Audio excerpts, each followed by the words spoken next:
Where is TSCM used and who can benefit from TSCM? Where is it used?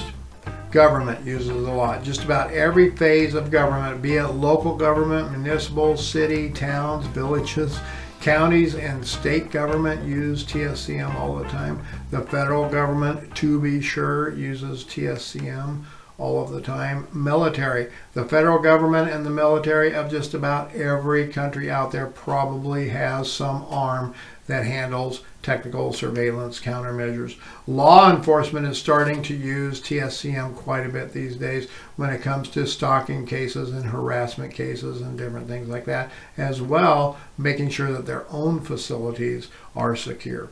Intelligence departments, you name it, all of those three-letter agencies out there, the CIA, the FBI, and in any country, all of the intelligence departments probably are using TSCM. In corporate world, TSCM is used quite a bit in asset protection to protect things such as trade secrets, to ensure confidentiality in their research and their development, to ensure the security of sensitive data in meetings, board meetings, different things like that. TSCM is used.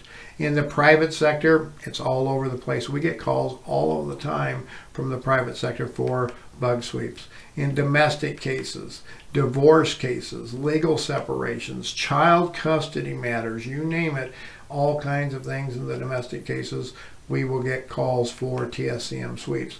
Landlord and tenant issues. We get a lot of calls for that too. Tenants think the landlords may have cameras or listening devices to see what's going on. And snoopy neighbors. We get plenty of those calls as well. And then there's the hotel rooms and the Airbnbs, and this is a growing concern for a lot of people when they're out traveling. Is my hotel room bugged? Are there cameras in my Airbnb?